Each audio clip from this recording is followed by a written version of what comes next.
බොහෝ දෙනා මුදල් අවශ්‍යතාවයක් ඇති වූ විට තමන් සතු ඉඩමක් හෝ නිශ්චල දේපලක් උකස් කරලා ණයක් ලබා ගන්න පෙළඹෙනවා.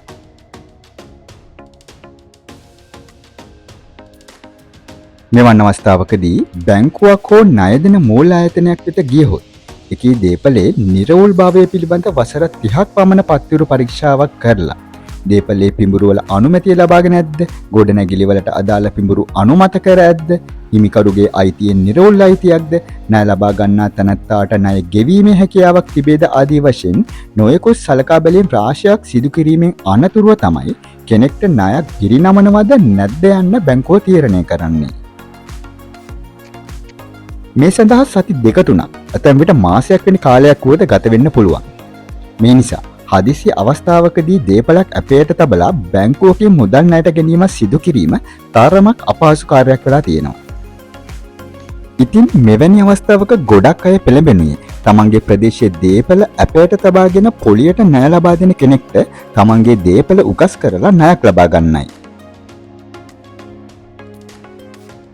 මෙවන් අවස්ථාවකදී උකස් ඔප්පුවක් හෝ පොරොන්දු සින්නක්කරයක් ලියනවා වෙනුවට ණයකරුගේ දේපලෙහි අයිතිය විකුණුම් කර ඔප්පුවකින් සම්පූර්ණයෙන්ම ණය හිමි වෙත පවරාගෙන අවශ්‍ය ණය මුදල ණයකරුට ලබා දීමට ණය හිමියන් කටයුතු කරනවා දකින්න පුළුවන්. නමුත් අදාළ ණය ගෙවීමට ඇති කාලය තුල ඉඩමේ භුක්තිය ණය හිමි පවරා ගන්නේ නැති අතර ඉඩමේ භුක්තිය පවතින්නේ ණයකරුටයි. මෙහිදී අදාළ ණය මුදල සහ ඒ සඳහා පොලිය අදාළ කාලය තුල ගෙවීමෙන් පසු දේපල ආපසු පවරන බවට විකුණුම්කරු සහ ණය හිමියා අතර කටවචනෙන් පමණක් ගිවිසුමකට එළඹීම බහුල වශයෙන් සිදු වෙනවා. නොදැනුවත් භාවය නිසා හෝ දැනුවත් වුවත් Taman පත් ඇති අසරණ භාවය නිසාම ණය හිමියාට එකඟ වෙමි මෙවැනි විකුණුම්කර ඔප්පුවට අත්සන් කර Tamanට අවශ්‍ය මුදල ලබා ගන්න ණයකරුවන් පෙළඹෙනවා. බොහෝ විට මෙහිදී ණයට දෙන මුදලට වඩා කිහිප ගුණයක් අධික වටිනාකමක් ඇති ඉඩමක් තමයි ණය හිමියන් තමන්ගේ නමට ලියාගන්නේ. ඔහුගේ අරමුණ වන්නේ ණය මුදල ආපසු නොලැබුණහොත් ඉඩමේ අයිතිය පුද්ගලිකව විකුණා තමන්ට අය විය යුතු මුදල් එමගින් අය කර ගැනීමයි.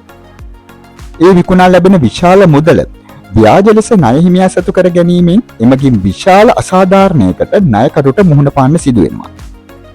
මෙවැනි අවස්ථාවක සම්පූර්ණයෙන්ම ණය මුදල සහ පොලිය ගෙවලා නිම කිරීමෙන් පසුව ණය හිමියාට පවරා දෙන ලද ණය මුදල් ලබාගත් තැනැත්තාගේ දේපල නැවත ඔහුට පවරා දීමට ණය හිමි එකඟ නොවුව කුමක් සිදු වේද?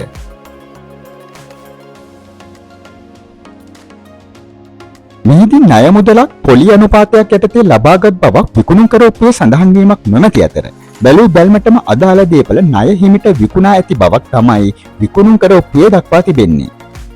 එවන් අවස්ථාවකදී විකුණුම් කරු අසරණ භාවයට පත්වීම නොවැළැක්විය හැකි දෙයක්. ඒට හේතුව ණය හිමියාට මුදල ගෙවූ පසු දේපල ආපසු පවරන බවට කිසිදු ලිඛිත ලේඛනයක් ණයකරුට ලබා නොදීම නිසායි. මෙම විකුණුම් කරය ලියා අත්සන් කිරීමේදී බොහෝ විට ඔප්පුවේ වටිනාකම ලෙස දමනුයේ ණය මුදල සහ එකී කාලයට අදාළ අයවිය යුතු පොලිය උවත් සමහර අවස්ථාවලදී දේපලේ සත්‍ය වෙළඳ වටිනාකම දමා එයට අදාළව රජයට මුද්දර ගාස්තුද ගෙවා එම විකුණුම් කරය ලියා අත්සන් කරනු ලැබුවේ නම් මෙම විකුණුම් කර ඔප්පුව අවලංගු කර ගැනීමට නීතිය පිටපැතීමේදී ගැටලුකාරී තත්ත්වයක් නිසැකවම ඇතිවෙනවා. ඒට හේතුව එකී විකුණුම් කර ඔප්පුවේ සඳහන් දේපලේ සත්‍ය වෙළඳ වටිනාකමට එය ණය හිමිට විකුණා ඇති බව සඳහන් වන නිසා එය බැලූ බැලමට විකුණුම් කරයක් වුවත් සත්‍ය වශයෙන් උගසක් යයි ඔප්පු කිරීමට ණය ලබාගත් තැනැත්තාට අසීරු වන බැවින්. එසේනම් මෙවැනි අවස්ථාවක ණයකරුට සිදු වූ අසාධාරණයට එරෙහිව නීතිමය වශයෙන් ගත හැකි ස්ථාවරය වන්නේ කුමක්ද? මෙහිදී ණයකරුට සහනයක් පතා දිසා අධිකරණයට හෝ ණය සහනදායක මණ්ඩලයට යන්න පුළුවන්. ණය සහනදායක මණ්ඩලයට යනවා නම් අදාළ විකුණුම් කර ඔප්පුව ලියලා වසර 3ක් යෑමට මත්තෙන් මණ්ඩලය වෙත යා යුතුයි. නමුත් මණ්ඩලය වෙත හැකි ඉක්මනින්ම යෑම සිදු කරයි නම් එය ඔබට ඉතාමත් වැදගත් වෙනවා ඇත. මෙහිදී විකුණුම් කර ඔප්පුව ලියා ඇත්තේ විශ්වාසයකට, එසේත් නැතිනම් භාරයකට යටත් වෙන ස්ථාවරය ණයකරුට ගන්න පුළුවන්.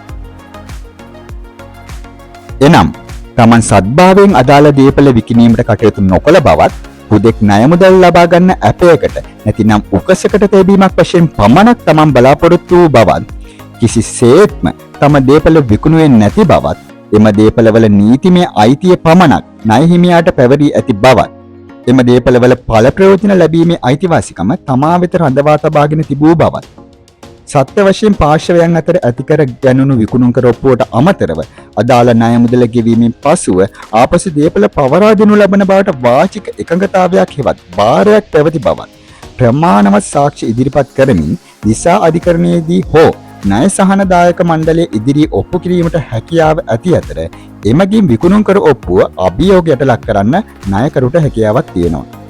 මෙහිදී ඔබට වැදගත් වෙන කරුණ මොනවාද?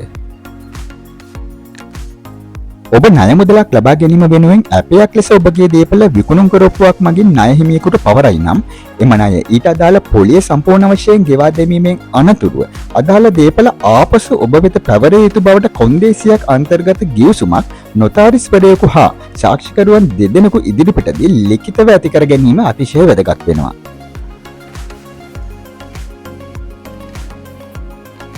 මෙහිදී අධිකරණය හෝ ණය සහනදායක මණ්ඩලය මුලින්ම සලකා බලනුයේ විකුණුම් කර ඔප්පුවේ වටිනාකම හා ඔප්පුව ලියා සහතික කරන අවස්ථාවේ දේපළේ වෙළඳ වටිනාකම බැවින් ඔබ සත්‍ය වශයෙන් දේපළ හුවමාරු වුණු වටිනාකම ඔප්පුවේ දමා ඇතනම් දේපළේ සත්‍ය වටිනාකම ඊට වඩා කිහිප ගුණයක් විශාල වීම යන කාරණාව මෙහි සත්‍ය වශයෙන් ඇත්තේ උගසක් යන්න තීරණය කිරීමට වැදගත් සාක්ෂියක් වනවා ඇත. එසේම සාමාන්‍ය විකුණුම් කරයකදී දේපළ විකුණලා ගැනුම්කරුට පවරා දෙද්දී දේපළේ අයිතිය සමග භුක්තියද පවරා දෙනු ලබයි. නමුත් මෙවැනි අවස්ථාවකදී විකුණුම් කර ඔප්පුව ලිවීමෙන් පසුවද එම දේපළේ භුක්තිය පවතින්නේ ණයකරු මතයි. සාමාන්‍යයෙන් උකසකදී තමයි එලෙස සිදුවන්නේ. මේ නිසා විකුණුම් කර ඔප්පුව ලිවීමෙන් පසුවද දේපළේ භුක්තිය ණයකරු සතුව තිබීම අදාළ දේපළ ගනුදෙනුව උකස් ගනුදෙනුවක් බව ඔප්පු කිරීමට වැදගත් සාක්ෂියක් වෙනවා ඇත.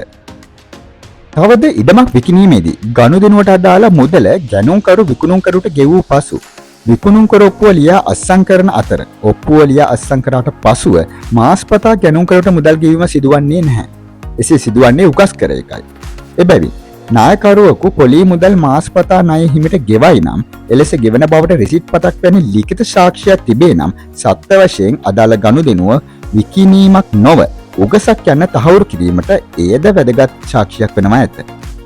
ඉතින් ඔබ ණය මුදල හා පොලිය ගෙවීමෙන් පසුව නැවත ඔබට දේපළ පැවරීමේ වාචික පොරොන්දුවක් පිට කෙනෙකුගෙන් ණය මුදලක් ලබාගෙන ඔබගේ වටිනා දේපළ සින්නක්කර ඔප්පුවකින් ඔහු වෙත පැවරීමට පෙර මෙම කරුණු පිළිබඳව සැලකිලිමත් වීම වැදගත් වනු ඇත. එසේම ඔබ විසින් යම් කෙනෙකුට ලබා දුන් ණය මුදලේ ආරක්ෂාව වෙනුවෙන් ඔහුගේ දේපළව සින්නක්කරව පවරා ගැනීමට සිතයි නම් අනවශ්‍ය නීතිමය ගැටලු ඇති කර නොගැනීමට මෙම කරුණු ඔබට වැදගත් වෙනවා ඇතයි අප සිතනවා. එසේම ඔබ ණය මුදලක් වෙනත් තැනැත්තෙකුට ලබා දෙනවා නම් ඔබ ලබා දෙන ණය මුදලේ ආරක්ෂාව වෙනුවෙන් ණය ලබා ගන්නා කෙනාගේ දේපළ අපේට තබා ගනින්න ඔබ ණය උකස්කරයකට එළඹීම වඩාත් චිත ක්‍රමය බව සීතබා ගැනීම වැදගත් වනවා ඇත.